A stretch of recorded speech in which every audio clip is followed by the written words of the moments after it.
Hi, I'm Shelby Williams with Plano City Council, and before I get to tonight's recap, I just realized that sometimes I give you these recaps and I'm speaking to you for half an hour straight.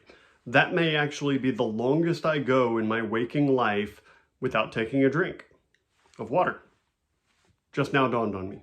So I don't think tonight's recap is going to be that long, but we'll see how it goes. So first, in preliminary open meeting tonight, we discussed the housing tax credit process.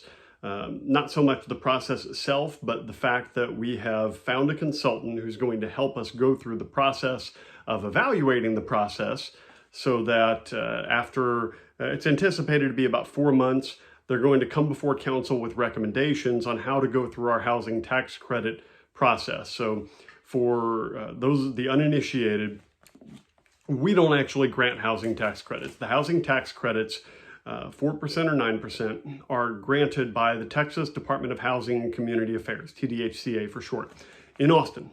So what we do, what the city does, is when there is an applicant who wants to apply to the TDHCA for the housing tax credit, they actually come before us seeking a letter of support or at least a letter of no objection.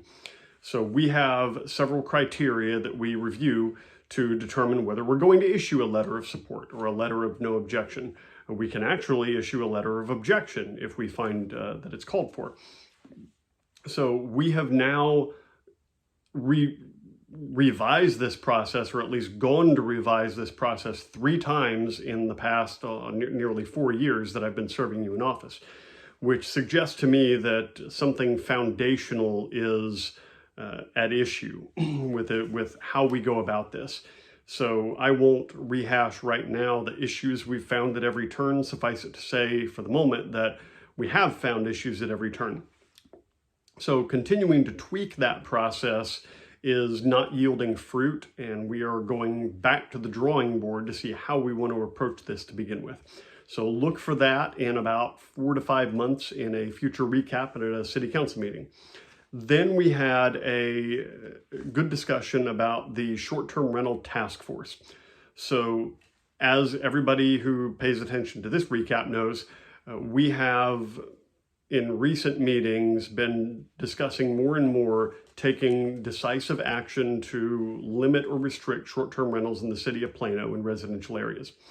So this has culminated with the consideration at a joint meeting with Planning and Zoning on May 8th. That's right after the May 6th City Council election, to enact an interim ban on new short-term rentals. Now we're going to go through all the ins and outs of what to do with the existing short-term rentals. That will be a point of discussion at the meeting. In parallel to that, we discussed tonight creating a short-term rental task force. This is a group of community members who are looking at this through a variety of lenses. Now, there was actually a chart of 16 different roles, from a member of the Texas Neighborhood, 2 members of the Texas Neighborhood Coalition, a short-term rental operator, a short-term rental user, hotel association, an elected member of an HOA board, Plano Chamber of Commerce, Collin County Association of Realtors, the list goes on. And the idea is to convene this task force of between 12 to 20 members, representative of all these groups, to advise P&Z and council on policies related to short-term rentals, and to gather data, and that's going to be a process with the consultant and staff to gather data from the community. We're actually starting a community survey. We'll have a website with information and to help with outreach efforts. We're going to have some town halls, both in person and virtually, for people to participate, and media support and information for our outreach and data collection efforts. So to get back to the task force, I noted in the meeting that it's extremely important to me that we hear from parties with an interest in this, but that the people on the task force be residents of Plano, that just as we on the council have to be residents of Plano and everybody we appoint to a board and commission must be a resident of Plano, then we want to make sure that the people who are actually ultimately advising council are residents of Plano, and that that's the hat they're wearing when they make that recommendation. So we on council, boards and commission members, a lot of us serve on other boards. We are members of professional associations, we're business owners, etc. When we serve on council, when we're on that dais, when we serve in a board or a commission, a city board or a commission, that's the hat we're wearing at the time. Any business we own or membership in an association or other board we serve on is secondary to that hat that we are wearing when doing city business. And that's critical to me for this. So, and also there were 3 spots on there from different vantage points for short-term rental owners, which, as long as they're actual Plano residents, I don't necessarily mind them having a seat at the table. But if hypothetically we were proposing to legalize gambling in Plano, and we're going to convene a commission or a task force, and we're going to invite a casino owner and a gambler and maybe a casino manager and a few other people to advise us on this, it doesn't necessarily seem like the best approach to me. I want to hear from the residents who are going to be most impacted by this.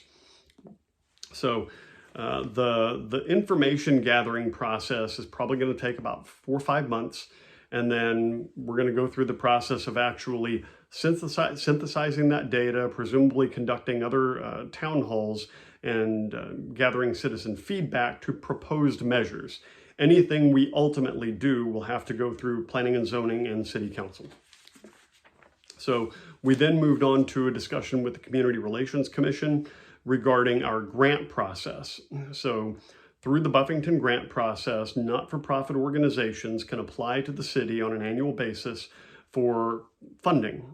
We get up to 30 applicants every year seeking additional funding via grants from the city. Now, I'll tell you that when I was first elected, I looked through all of the recipients for the grant at that time, scrutinizing whether I thought those were legitimate extensions of local government, whether the grant money we were giving was helping to further a legitimate extension of the purpose for local government. And they all passed muster with me. So I will say that. Now, with our grant process, we have a rubric that we follow. We have a scoring system. 60% of that is based on the written application. The written application is broken up into separate sections as well, but from various aspects awarding between 5 and 15 points. And then there's the public hearing where the applicant can come and actually answer questions by the Community Relations Commission. That is worth 30 points of the overall effort. And then there's an administrative component which is worth 10 points. Up to 10 points, 5 points if you have actually successfully applied these grant funds before, if you have a track record using these grant funds, and 5 points if you have positively influenced the consolidated plan. That's a whole other can of worms. I've touched on the consolidated plan that we are required to produce as a recipient of HUD funds in the past, but not going to get into that again right now. I've spoken about that at length in other videos and on the dais, which is also recorded, so technically that's a video too. There were actually a lot of comments. The chairman of the Community Relations Commission, Johnny Singh, probably got more discussion than he bargained for, but he did very well with it, and took the comments that council offered and the suggestions that council made. It all goes into how are we actually providing the information to the grant applicants? How are we actually scoring their responses? Now, the only way we can really understand, most of the way we can understand what an applicant can truly do is by talking to them, whether reading their written application or talking to them in a public hearing. One of the points that was made is for newbies to the game who may not have the staff to go through the grant writing process or the proposal process. Maybe it's their first time doing anything like this and they don't even know where to begin. Councilman Grady raised the point excellent point that we say in our rubric that if you adhere to the consolidated plan, you get so many points, but there's no reference or link to the consolidated plan. And speaking from personal experience, we're working through this. it can be difficult to find things on the City of Plano website. So look for changes coming up there sometime, hopefully in the next year. But anyway, the suggestion was made to set aside a certain portion of the grant funds every year for people new to the process. So at least everybody who's writing a bad application can be competing with other people writing bad applications and not the experienced pros at this. So those will be coming up, and the Community Relations Commission is going to consider any modifications to their process, and we'll be reviewing grant applicants again as we head into our budget process, and we'll have a workshop in August where we review these. Moving into the regular meeting. We had a proclamation. April 17th through 21st is National Volunteer Week, and I counted 59 volunteers in Plano shirts, blue shirts, representing 67,000 hours of volunteering in the past years in Plano. So well done, and I appreciate the efforts of each and every one of you. Second, we had a presentation. Plano Fire Rescue has received Re-Accreditation from the Commission on Fire Accreditation.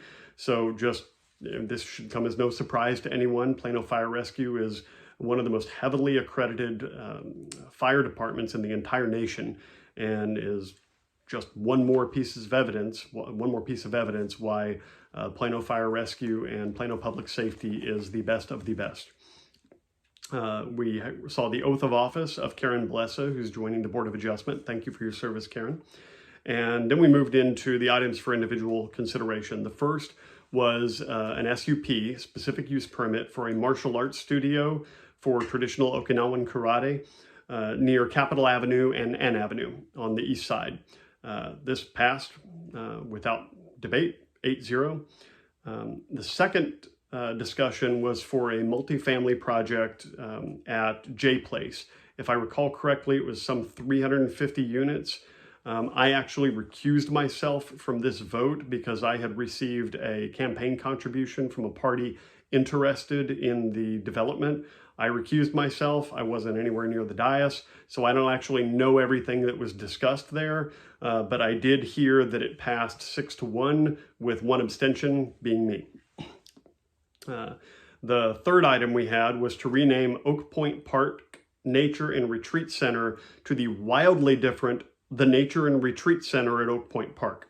Now you might ask yourself, is that really necessary? However, yes, because when people are typing in Oak Point Park into Google Maps or any other sort of maps, they're winding up at the rec center an awful lot of the time. So by renaming it to the Nature and Retreat Center at Oak Point Park, we should help over time alleviate some of that. But of course, people who are typing in Oak Point Park and get the rec center,